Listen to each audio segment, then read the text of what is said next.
Hello everyone, welcome to today's session.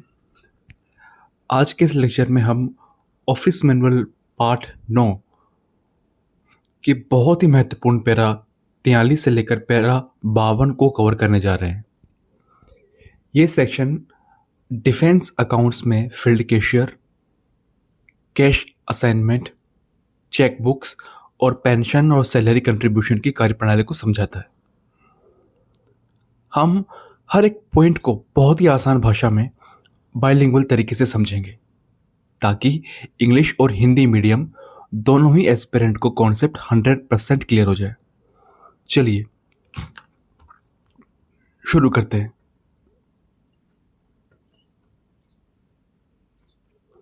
सबसे पहले आते हैं हम पैरा 43 कैश असाइनमेंट रजिस्टर के ऊपर।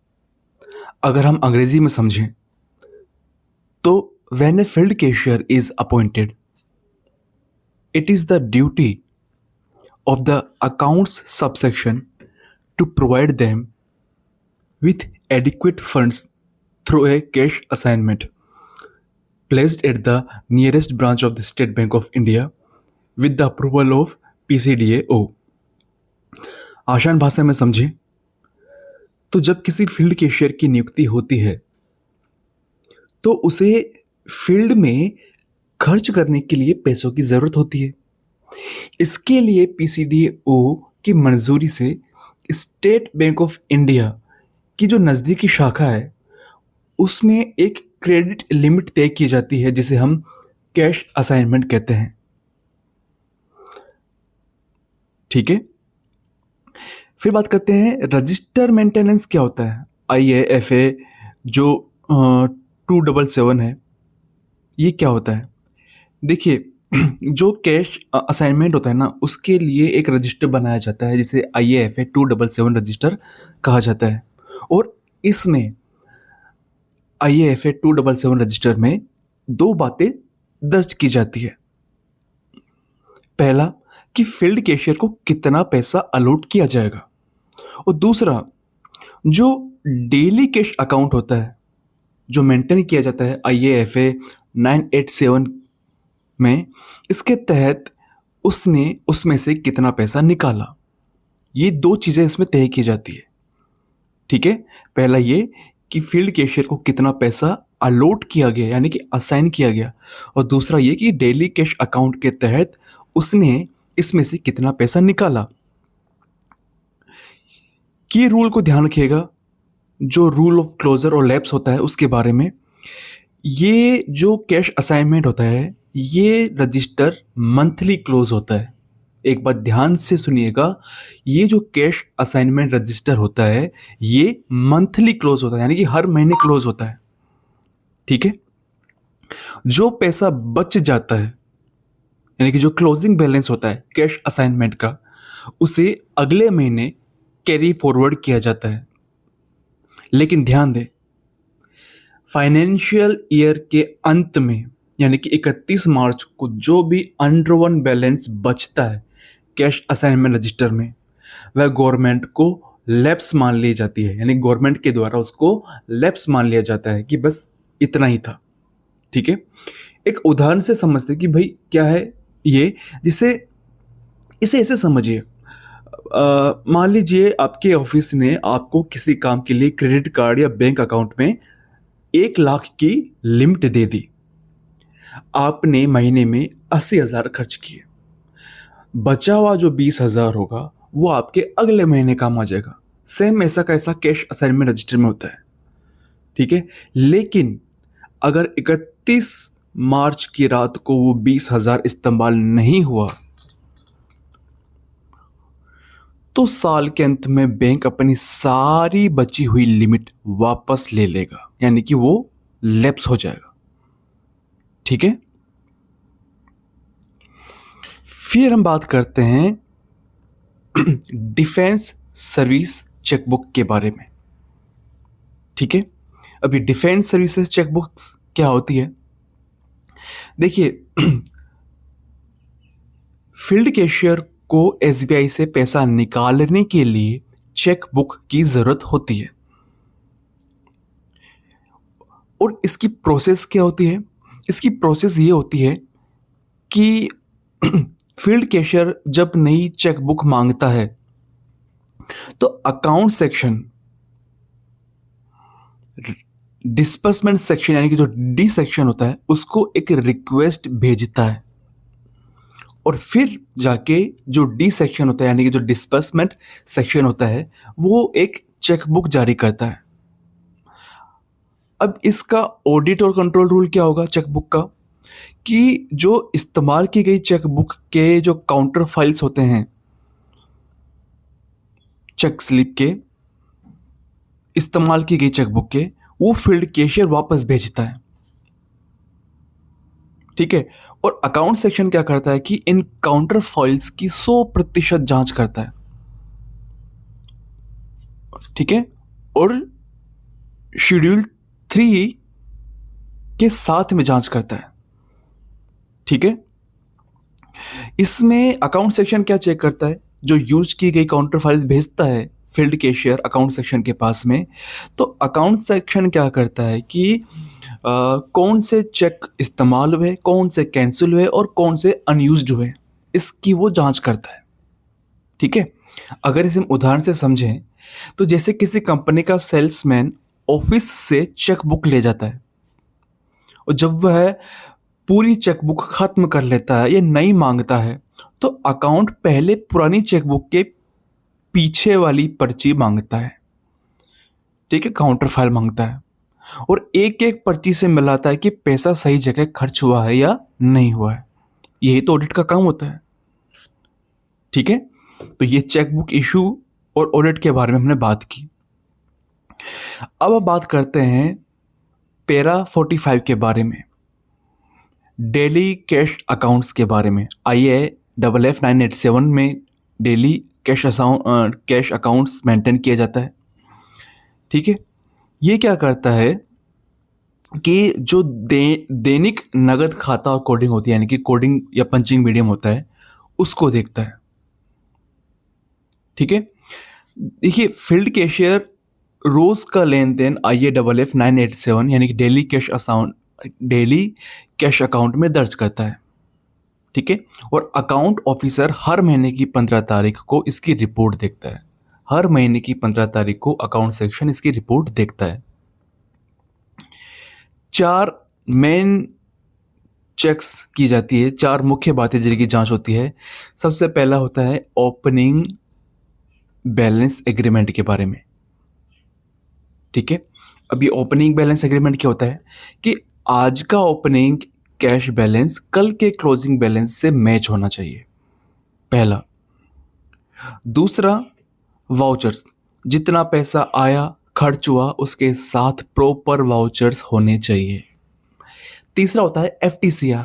अब ये FTCR क्या होता है? FTCR होता है फील्ड ट्रेजरी चेस्ट रिसिप्ट, यानी कि पोस्ट ऑफिस वगैरह से मिला पैसा FTCR के साथ सही से दर्ज होना चाहिए। ठीक है। और फिर होता है ceiling monetary limit CML। Cash balance किसी भी स्थिति में जो डिविजनल कमांडर के द्वारा तय की गई मैक्सिमम लिमिट होती है, सीलिंग मॉनेटरी लिमिट, उससे ज़्यादा नहीं होना चाहिए। यानी कि जितना भी एक डिविजनल कमांडर के द्वारा तय की जाती है एक लिमिट जिसे सीलिंग मॉनेटरी लिमिट कहते हैं, तो कैश बैलेंस किसी भी स्थिति में इससे ज़्यादा तो नहीं होना चाहिए। लेकिन ध्यान रखिएगा इसमें कुछ इंपॉर्टेंट अकाउंटिंग हेड्स होते हैं जो कि एग्जाम के लिए बहुत ज़्यादा ज़रूरी होते हैं। वो होता है एक तो एडवांस जो फील्ड कैशियर लेता है उसका कोड हेड होता है 00/018/59। ठीक है। एक होता है एडवांस एडजस्टेबल इन CD ऑफिस, उसका कोड हेड होता है 00/018/61। यानी कि फील्ड कैशियर जो लेता है एडवांस में उसका कोड हेड क्या होता है 00/018/59।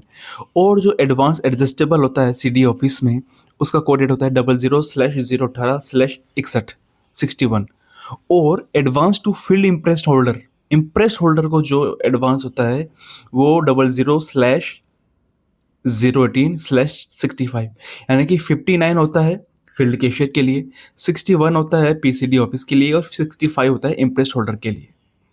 ठीक है, और ये जो सारी की सारी चीज़ें हमने पढ़ी ना, इसको समझने के लिए एक एग्जांपल देखते हैं। सोचिए, आप किसी दुकान के कैश काउंटर पर बैठे हैं। शाम को दुकान बंद करते समय आपका जो गल्ला है, यानी क्लोजिंग बैलेंस आपका 5,000 था। तो अगली सुबह आप जब दुकान खोलेंगे तो गल्ले में वही 5,000 रुपये होने चाहिए, जो यानी कि आपका ओपनिंग बैलेंस होगा। और अगर मालिक ने कह रखा है कि गल्ले में 10,000 से ज़्यादा नगद नहीं रखना, तो उससे ज़्यादा रकम तुरंत आपको बैंक में जमा करनी होगी। यानी कि ये 10,000 क्या है? ये है सीलिंग मॉनेटरी लिमिट। ठीक है,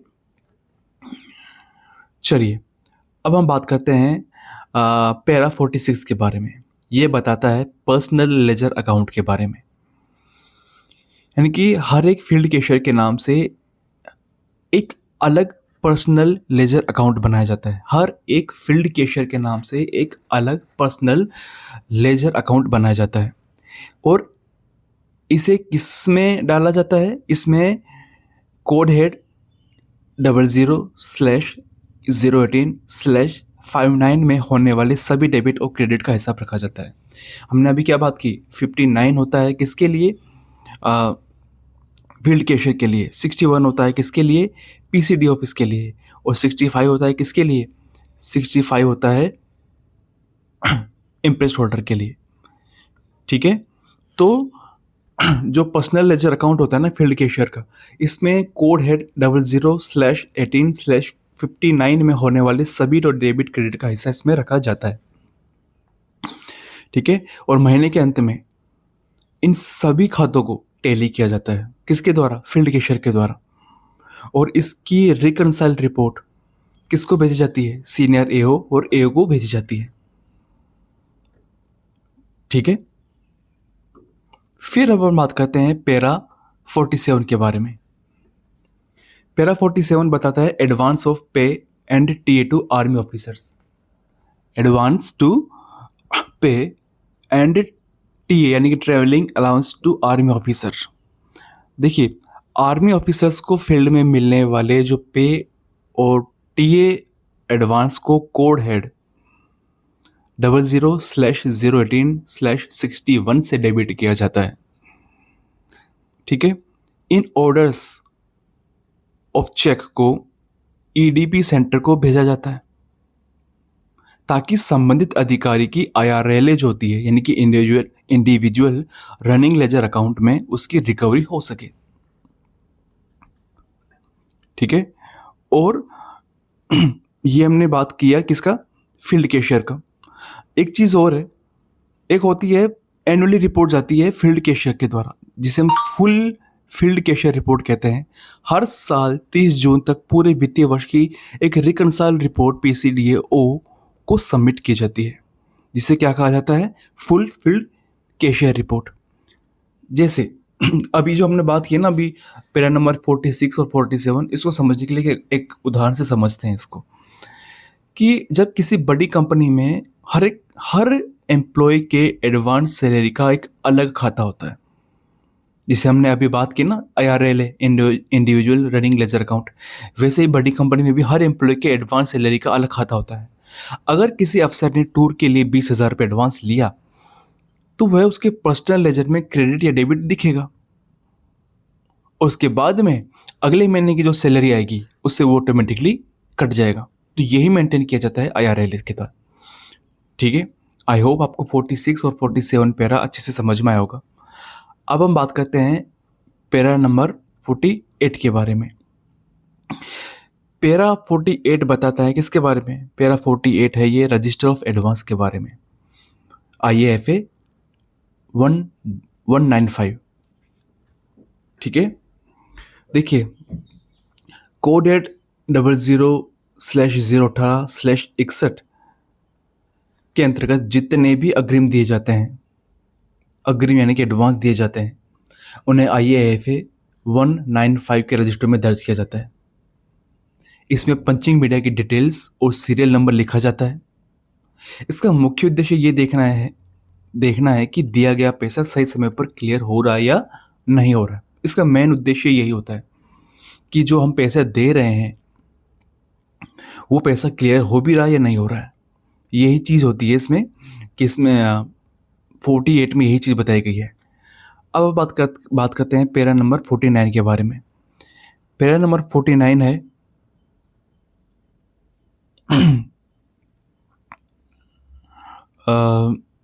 कि फील्ड कैशियर के द्वारा फील्ड इम्प्रेस्ड होल्डर को दिए गए लमसम पैसों को कोड हेड जो 00/018/65 में चार्ज किया जाता है उसके बारे में।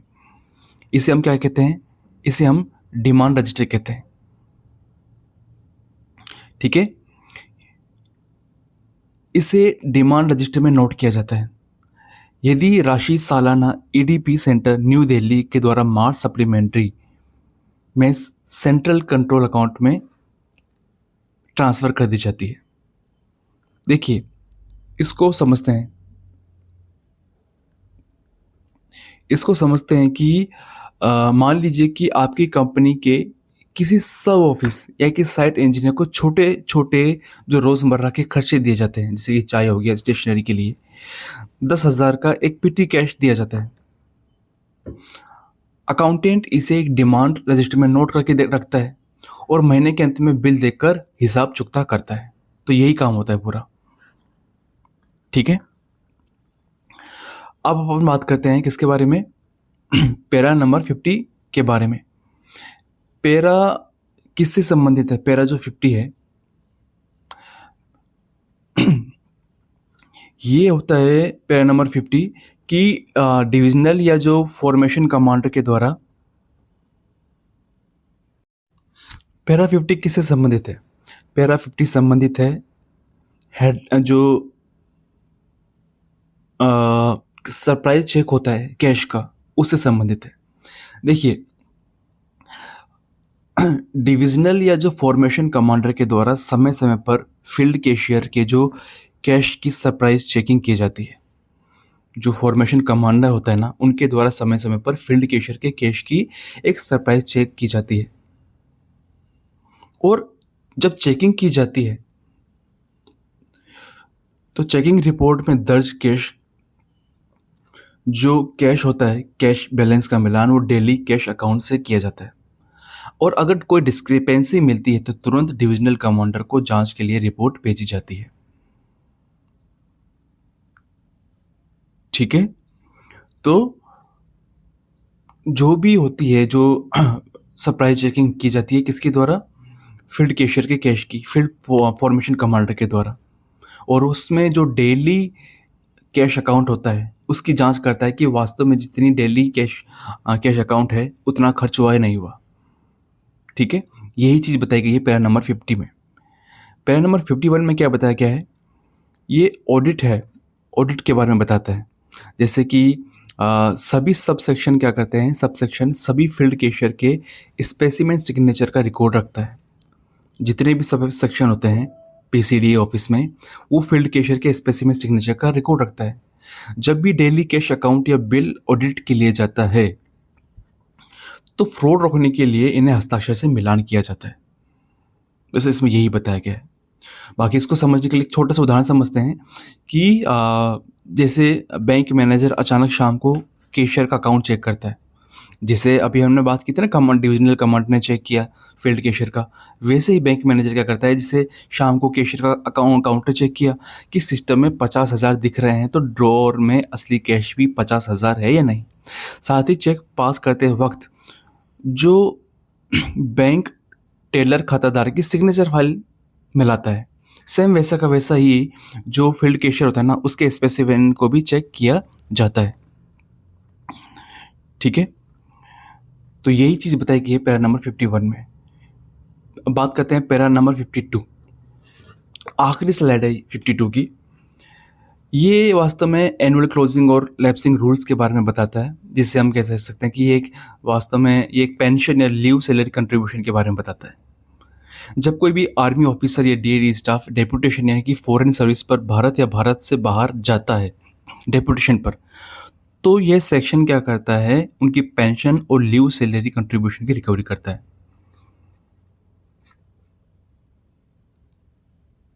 ठीक है, जो पेंशन होता है ना, पेंशन और जो लीव रूल सैलरी कंट्रीब्यूशन की रिकवरी देखता है। की स्टेप्स और की स्टेप क्या होते हैं इसके, जैसे रिकॉर्ड सेक्शन या लेजर विंग से डेपुटेशन के नियम और शर्तें प्राप्त की जाती है। ठीक है, और जैसे अगर IRLA में नील पे केस ड्रॉ होता है तो तुरंत ध्यान आकर्षित किया जाता है। और ऐसे रिकॉर्ड का मामला IAFA CDA 164 रजिस्टर में देखा जाता है। ठीक है, जब अफसर वापस आता है या रिटायर्ड होता है तो उसका मामला फाइनल करने से पहले सब सेक्शन से नो डिमांड सर्टिफिकेट लेना अनिवार्य होता है। ठीक है, क्या नो डिमांड सर्टिफिकेट लेना आवश्यक होता है। जैसे कि कुछ सरकारी अधिकारी 3 साल के लिए किसी दूसरी संस्था में काम करने जाता है, उस दौरान उसकी पेंशन और छुट्टियों का पैसा कौन जमा करेगा। जब तक वो पैसा पूरा जमा नहीं होता है, ये सेक्शन NOC नहीं देता है, तब तक उसका फाइनल रिटायरमेंट सेटलमेंट नहीं होता है। ओके, तो ये हमने आज 43 से लेकर 45 तक पूरा रिवाइज कर लिया। एक बार इसको दोबारा से रिवाइज करते हैं। पैरा नंबर 43 में बताया गया था कि कैश असाइनमेंट के बारे में। SBI ब्रांच में एक रजिस्टर मेंटेन होता है, IAFA 277 रजिस्टर। क्लोजिंग बैलेंस होता है जो हर महीने कैरी फॉरवर्ड होता है, लेकिन फाइनेंशियल ईयर के एंड में वो लैप्स हो जाता है। 44 क्या बताता है कि डिफेंस चेकबुक काउंटर फाइल्स का 100% चेकिंग की जाती है। ठीक है, पैरा 45 बताता है कि डेली कैश अकाउंट, जो डेली कैश अकाउंट होता है ना, वो सबमिटेड होता है हर महीने की 15 तारीख को। और मैक्सिमम लिमिट जो होती है डेली कैश असाइनमेंट की, वो CML होती है, सीलिंग मॉनिटरी लिमिट, जिसे फॉर्मेशन कमांडर के द्वारा तय किया जाता है। 46 से लेकर 48 तक हमने क्या पढ़ा, ये पर्सनल लेजर के बारे में बताता है। ठीक है, इसमें हमने देखा कि अकाउंट्स और एडवांस लेजर के बारे में बताता है। पैरा 49 बताता है फील्ड इम्प्रेस्ड एडवांस के बारे में, और इसका कोड हेड कौन सा होता है, 00/018/65। और 50-51 बताता है surprise cheque by formation commander and specimen signature. और पैरा 52 बताता है डेपुटेशन ऑफिसर। ठीक है, IAF CDA 164 register, no demand certificate इसके लिए रिक्वायर होता है। तो आज के लिए इतना हमने आज बात कर ली 52 तक के बारे में। ठीक है, थैंक यू।